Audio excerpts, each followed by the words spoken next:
You're not taking questions? Will you be coming with CA tomorrow? Who will you be coming with?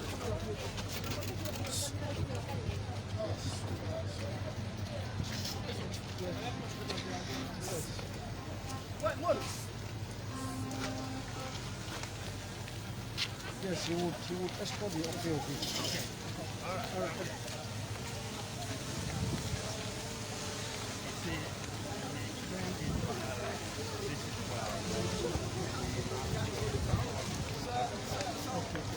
This is my house.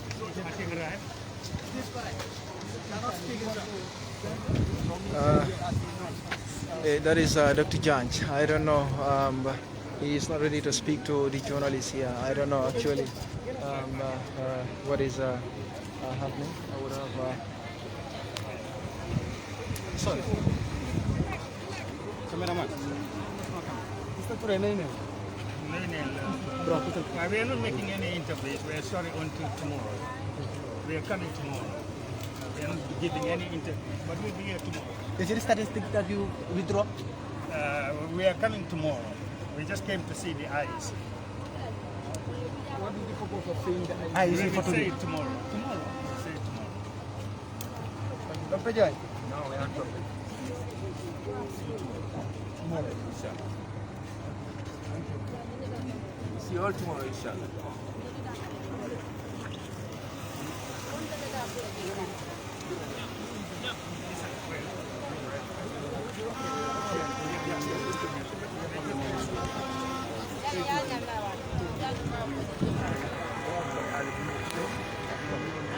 So that was, of course, Dr. Jan. He said that he just came to, of course, CDIEC.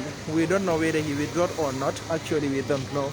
So we were trying to establish communication with him, but we couldn't. It seems like he talked to Honorable Mai Fadi, so you can see. One pass man.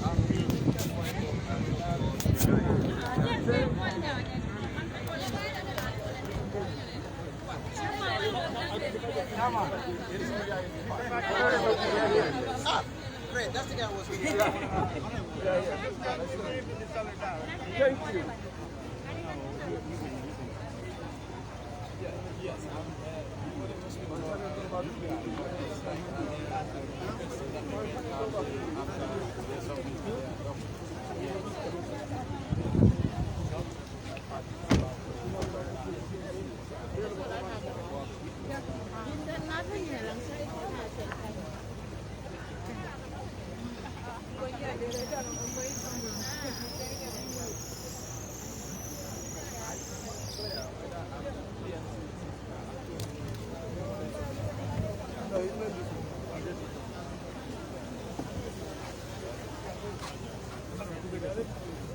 Yes. Okay. Sorry. You want to speak? All right, no problem. No, come on. No. Yes, you must help him. It's about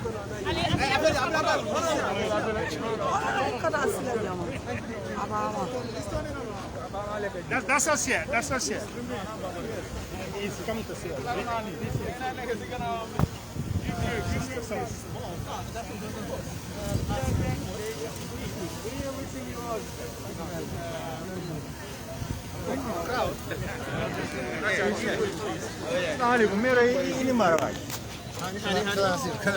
No, that's my mother. Okay, mom decided not to get involved in things every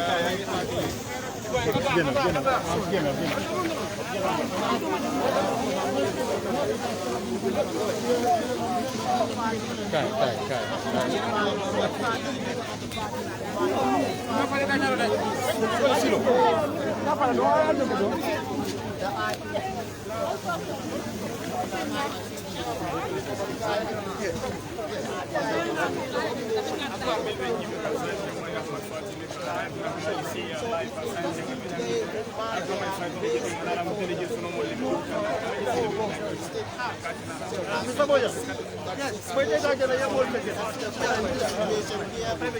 My party is coming with his party loyalists accompanying him. So it's impacting on your right. Election house. Watch your back. Watch your back. Watch your back. Watch your back.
Of course, the GMC leader has already entered inside, and then he will be taking his seat.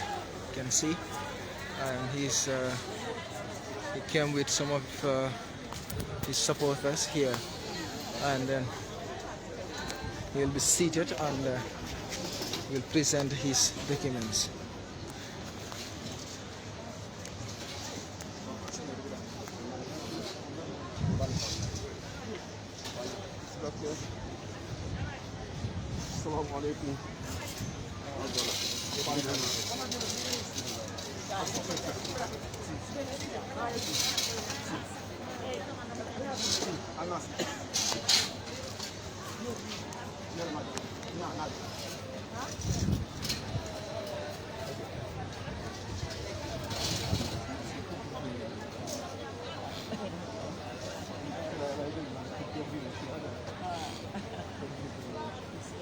So Mr. Fatou is at the door.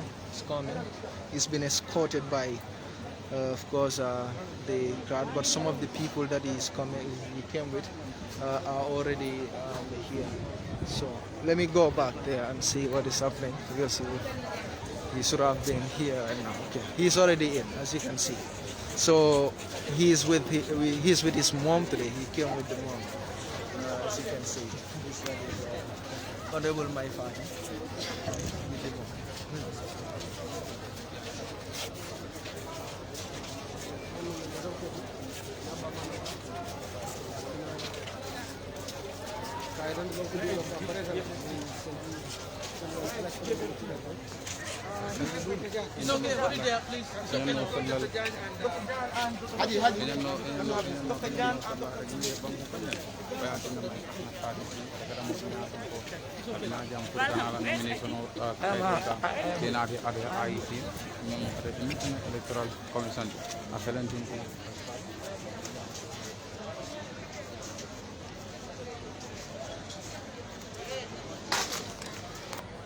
All right, so Mai is already in. We will see how his nominations will go.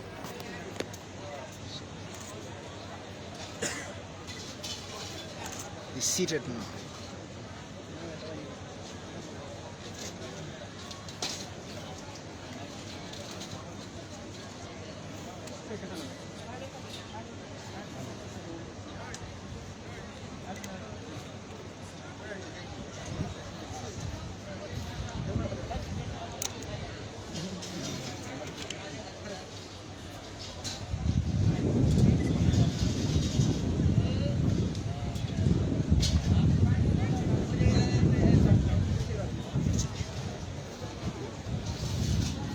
My brother la sita le say anenga IC chairman o nyatili nyolale wala kaytol futandilale ali ajele animol mel frata ja but na pareta molba ñinin kalale because ali alon na ye coalition o side na baraka jele itol be bina kan separately kabri coalition o ñin sign ka kana IC jam mi watani probably aba fula mole nanin kibar talal al bekka chala bi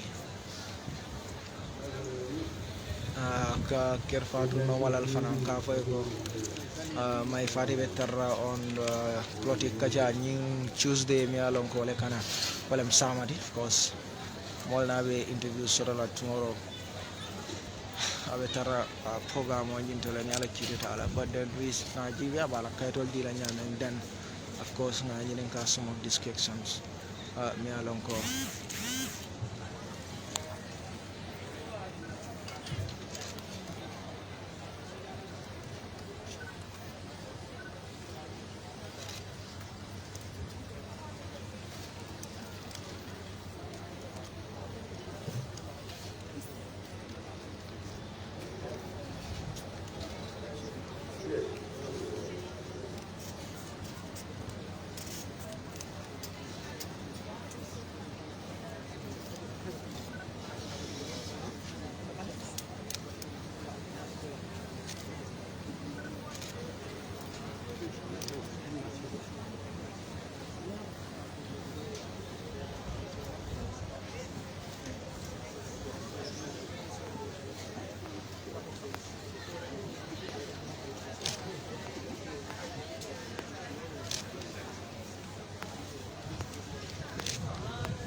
Mana ko kan lah.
It's like I'm going to transfer so that I can have a good position, because it seems like the journalists are many, and if he is ready so that we You're can in front of me again.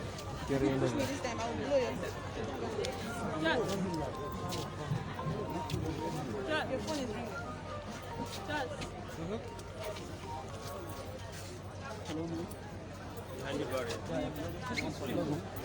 You can be there. Person of speaking and he will hear you. So he's coming.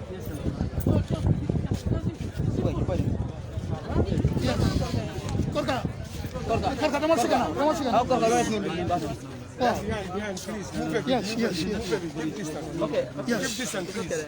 Simple as that.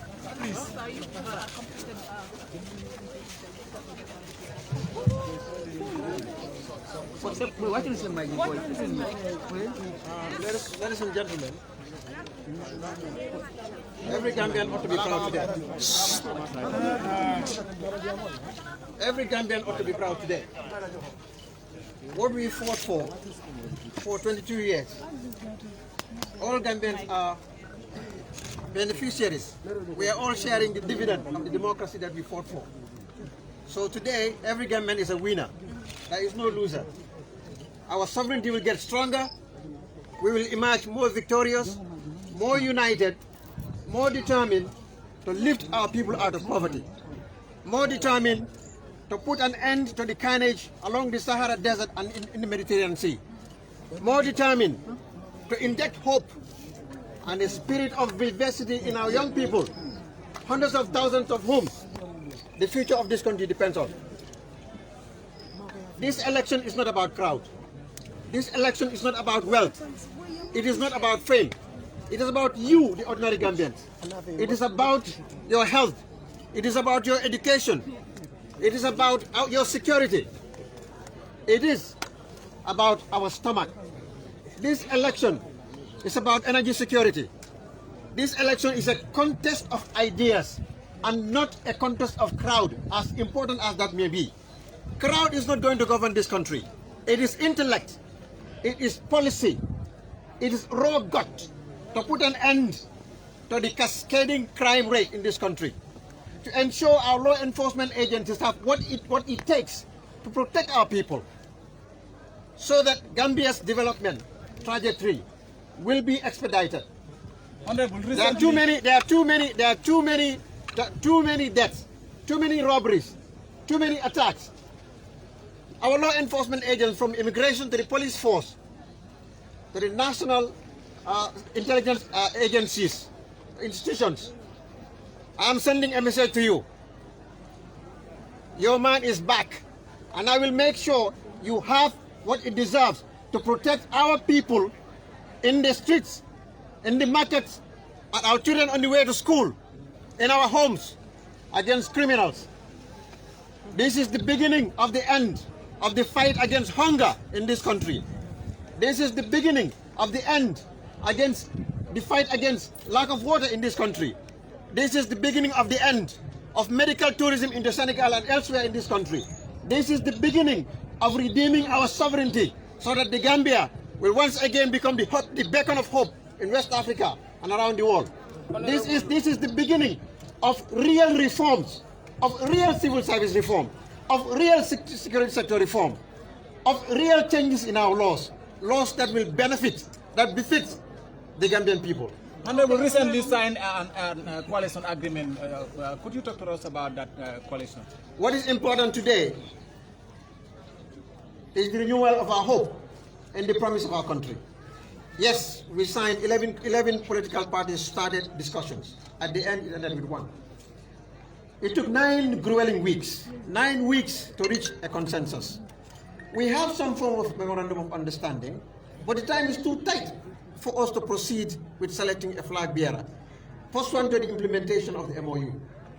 So therefore, the talks will continue, and the talks will go on. And our doors remain open with regards to that. That is my answer as regards to that. Can you clarify? Can you clarify that? Because well, what I understand is that today I am nominated as the candidate for the Gambia Memorial Congress for the election of President of the Gambia 2020.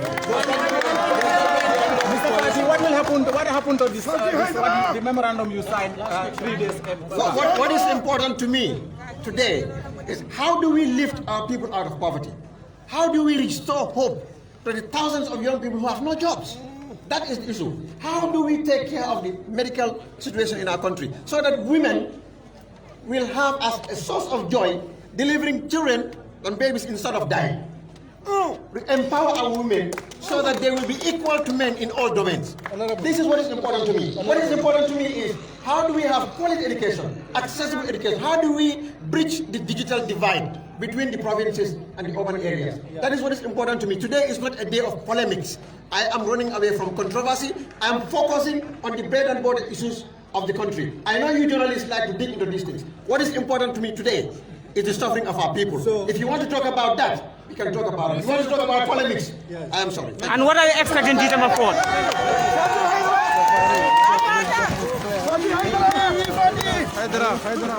That is Ahmad Fatou, of course, of the GMC.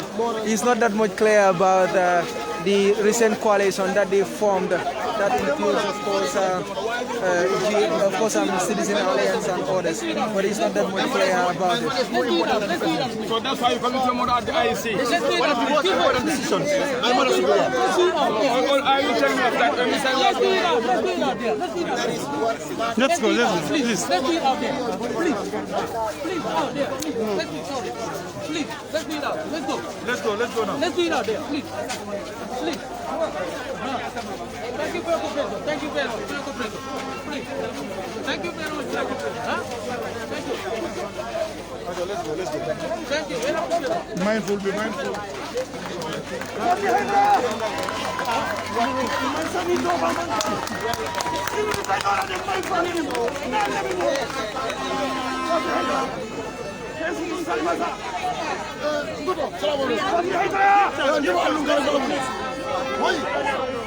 I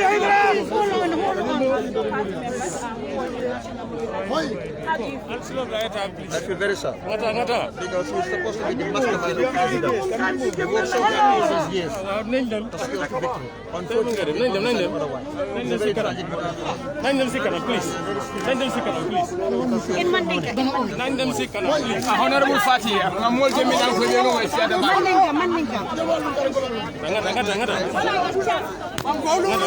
please. No, yo xaaral yéen a ngi naan. waaw nañ dem ci kanam tuuti. Honorable ngeen ni mo na daw ka janga fay ko mu la commencé ba na biya ni sola na sai fi avec le président nga min jani wula nga nyande na fa IEC kuna kuma ta na balwo ko abu ka fo wulula fa kam ta ko wulula la ko la na fra IEC pour kay dande banko politicien lo ko mo kan la wulula mi de ala ki la ko ala wulula hormata tam mo be de ko ko ni wulula ta taje système faute canal ya me ko de la fam so mi la ko bi wala e kala kan ma bi e da ko fay ya fay ya mo la ka ba ko please. Yes.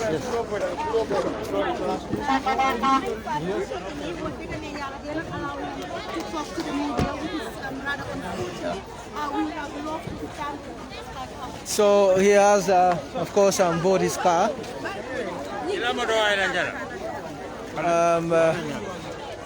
Honorable is already in his car now, so we will, of course, accompany him towards the exit of the Independent Electoral Commission. As you can see, some of his cars here. So that is exactly some of the things that are happening here. So he's inside this car. He has already submitted his, of course, nomination paper. So this is the car that is here. As you can see, some of his people are also here, of course, to accompany him as far as the nomination is concerned.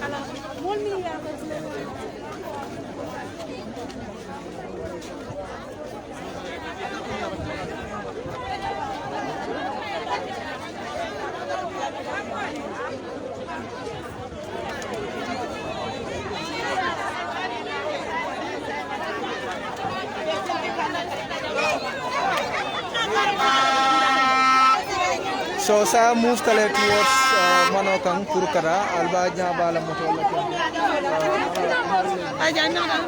Alba Jakan, of course, of course, me Dandan Nale, for I think the IC Vedam, Janin the political party do Tala, yeah, Janin the political party do Labangon in Tala, Nyala, Walanyanta Kanaja, Natara, Habina, so the Jidero Kaladong mi alon ko ali ajele mi alon ko woni honorable my party natana GMC ala diamo ko na fole ako crowd no te mo wininde no la jam andon ela coalition mi alon ko wole form amam fen jama foje follow so ako min kuma da wole bankoti ko coalition of political party turning killing le a commencé no bare atara le fatira political party killing.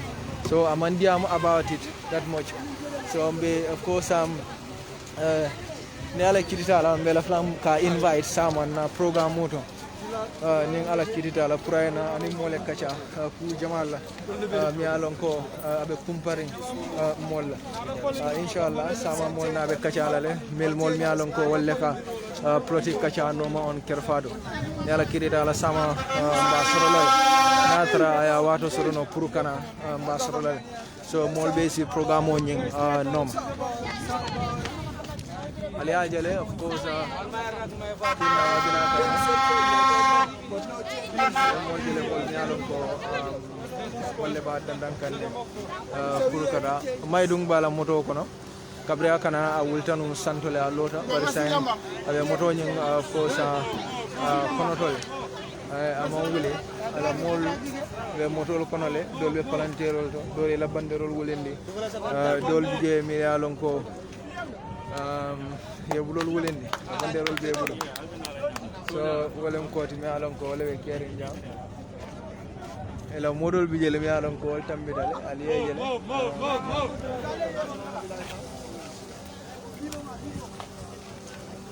hey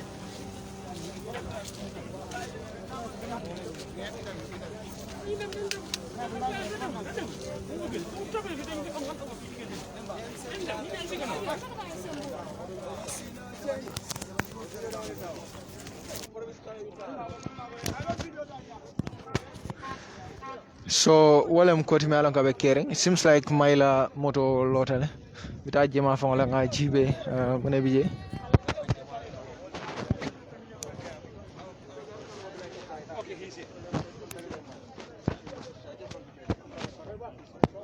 so sa be tama kanne pour ka finta jira moto ko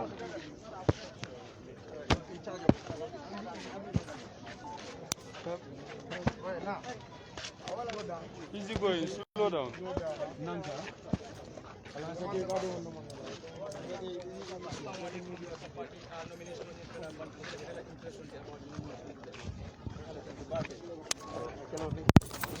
Okay, no muna fam David dun ka wala ko. Gambia fan soto. Gambia dun li fan soto. Mo soto ngal soto. Ya ko na mi alon ko. Ala dalilo be kala pour que Gambia dun nya kita. Tabi ko bantam li la ko ya ko tema. Ila kare ko ka trendi e adun di bloko. ngaje model kana ka fali a call so documents na call la kaytol ni na call we kana wo call a call so in some of the documents yemi sama il faut coller à cause de documents ngaje model coller à cause de non man coller à cause alhamdulillah alhamdulillah man coller à cause okay ngaje fana mo jëm la no mi na ko jama ba fonni ken ngaje ke ko wol bi ko may na Allah ko sa da ta mandir nya mga ganda di dia muru ni gabe am nga fele sainte be nyati len kam ni national ni general election mo ne be kala ya maro supporters of GMC amin fanan di entire Gambia but yo padi be nyimba ko kam ni ka bunya ormo ani kilo ni kulo ko ni ka wala tamane ikara mo GMC ngalon ne ko maye plan to and then alo plan on kono mine be kala la top of the agenda mine be kala la plan on the sando ngalon ne ka be la ko ko ni si pala kana ta mansa wala be kate ka sambi ko ko ka konko be nyimba ko konko le famo ni fenta yaba na ti ko wala mo ga ko job rakal gata ke na nyimba ko abarka bake Mr. Ahmad Fatou ni be diamu kam ni LST wala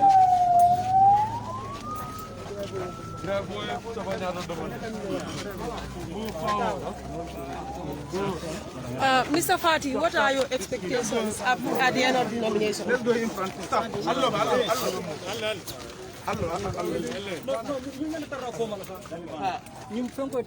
So the banner penala attack kuko. yeah boy agata ko ndra ba dara nya Ya funya me.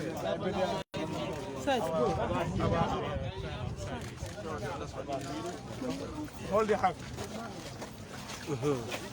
This is the Sonadri ma our main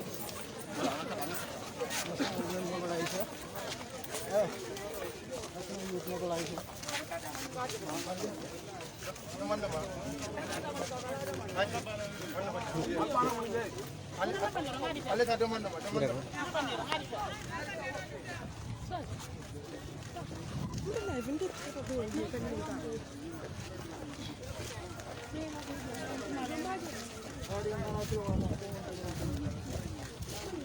Post the record. GMC. GMC. GMC. GMC.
Aliya bulu wundi santo.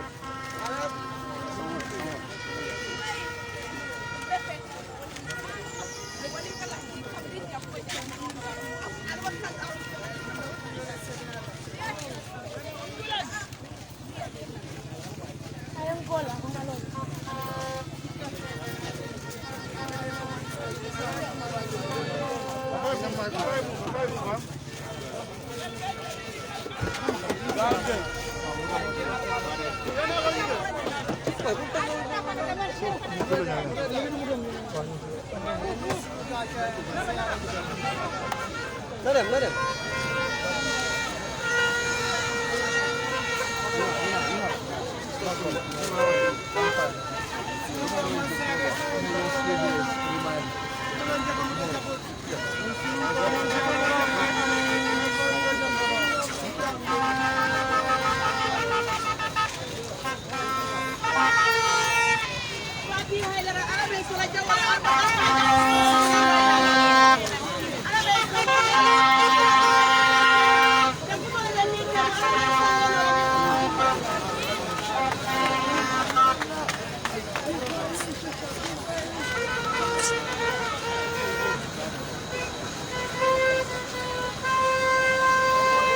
So of course